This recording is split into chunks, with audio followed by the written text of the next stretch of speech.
All right, welcome back to the Two-Stroke Turbo channel, your favorite channel on YouTube, I'm sure. Today, we have here on the rack something a little different. It's a Fiat. It is not a classic Fiat. It is a modern Fiat. I think it's a 2012. It's had a few issues, and I think that's probably a good sample for the population. These things are okay. They're not great. As far as reliability goes, if you own a Toyota Corolla, you are spoiled, and you will complain when you buy one of these because they do have issues. And this one has an issue. Again, let's see. The first issue was the passenger side window regulator broke, snapped. Oh, I don't know, probably 6 months ago. And now it's running bad. It's running on 3 cylinders. I already know that because I've scanned the computer, but it's interesting what this does here. I'm going to show you. Try to get the glare off there. So if you start the car, it is an automatic one. You start the car, everything lights up. It's running, and it's telling me that have engine checked.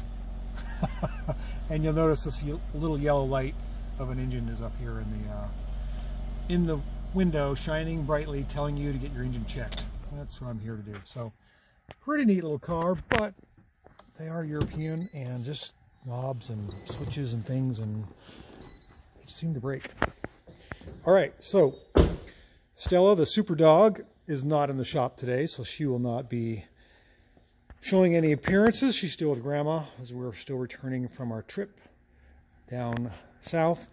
This car, getting back to that, is a 1.4 liter non-turbo.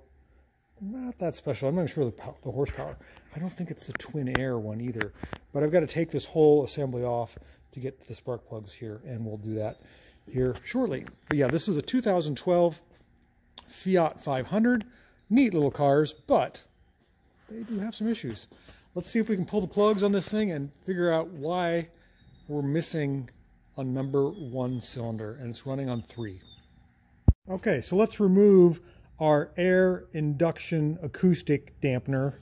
It's basically a muffler for intake air, so you don't hear the when you step on the throttle. Don't forget, there's a bolt back here. I almost tried to pull this thing off and snap it. 2 bolts in the front and 1 in the back. And then once you got that clear, you can see the engine. We've got 4 cylinders, 4 small little cylinders here. And number 1 is the one that's misfiring. So we're going to undo these clips, remove the coil packs, and oh, that's the problem right there. It's got a Chrysler insignia. It's a lemon. Anything with a Chrysler insignia is a lemon. At least that's what I'm led to believe. So what you got to do is kind of tricky. Is you got to carefully, and I mean really carefully, pull this little yellow clip I'm working on here back. It locks in, or kind of locks the tab in there, and then once you got that back, you can press on this little black thing here, and you don't want to break these fragile little connections. And they should just pop. Oh, come on. Why won't you pull? There, like that. Be careful, don't break them. Okay, then undo your bolts for your coil packs here, and gently twist a little bit, and pull. Oh, come on. What in the name of... Why? Aha. Uh-oh. Oh, no. Shut the hood. We're done. Okay, I was just kidding. So we got the coil packs out, and you can see number 1, which is the one that's misfiring. It's pretty corroded down there. I think this car got detailed, the engine got washed, and water sat in these wells, and you can see what's happened. That's awful.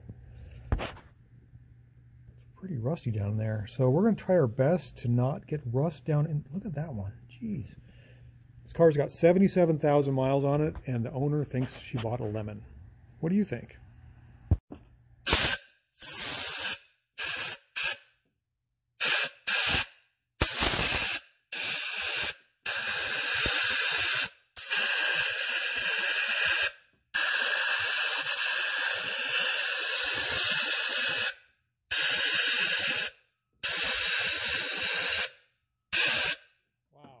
crud down in there. I don't want all that to fall down into the cylinders when I pull the plugs out. I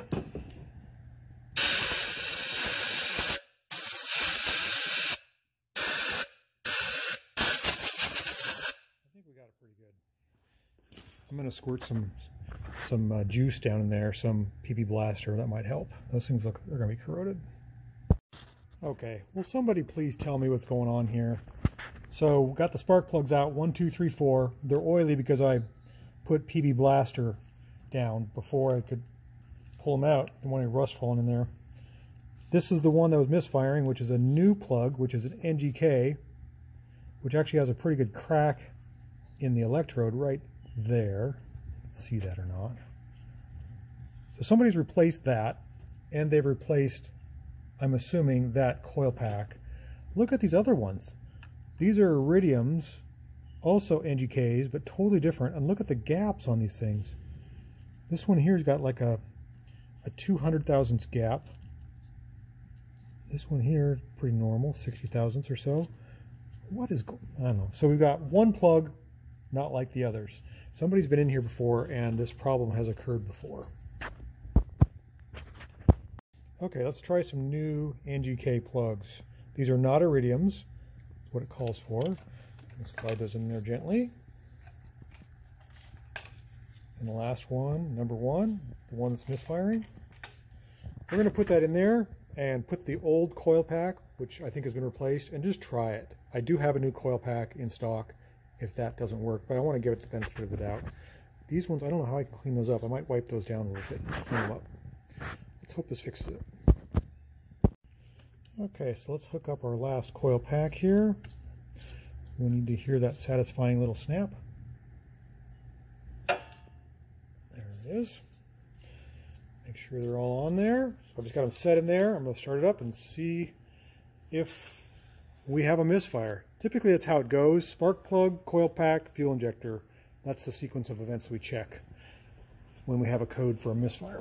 There are other things, of course. I've seen it where mice have chewed through the fuel injection wires, and that's caused a big trouble. Okay, come on, let's run smooth, baby.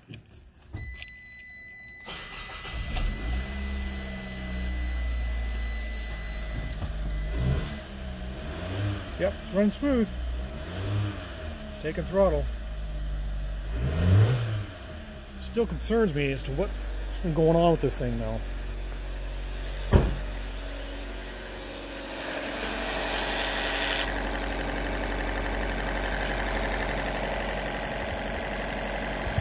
So we might be fooled. I want to put this thing under load, even though it's idling smooth. Let's make sure. It's running all 4. Yep, super smooth. So I'm gonna do just a quick little power brake test here. I got my foot on the brake. I'm gonna drop it into gear. Just gonna give her a little bit of gas. Okay. Did you hear that the exhaust changed? As soon as I gave it a little bit of gas, it's misfiring. And that light should start flashing. Yep, there we go. I think we got a bad coil pack. Don't know why. Let's replace it.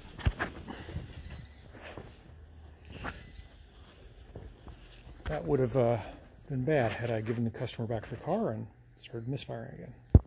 Okay, so I got a new coil pack here in the baggie. What I'm concerned about is you can tell these have a blue piece of paint on each one of them. This one's been replaced before. It's the second time it's been replaced. Same cylinder in 70,000 miles. Something doesn't add up. Okay, so we got our suspect coil pack, which didn't look that bad. Looks like it's been replaced out of the engine. The new one, which is a Delphi, installed. Let's do our little brake test again. Hopefully that fixed it. It's really going to be a lemon if it's got a bad valve or fuel injector or something. Okay. Okay, so this is running smooth. And I'm going to drop her into gear, foot on the brake, and we'll do a little brake test here. Ah! You can hear the intake growling. powering the brakes, but we have no misfire. That fixed it. That's odd, but I've seen stranger things. So, all right, little Fiat's fixed. Once I put it back together, what do you think? Are these little Fiats Lemons? I don't think so.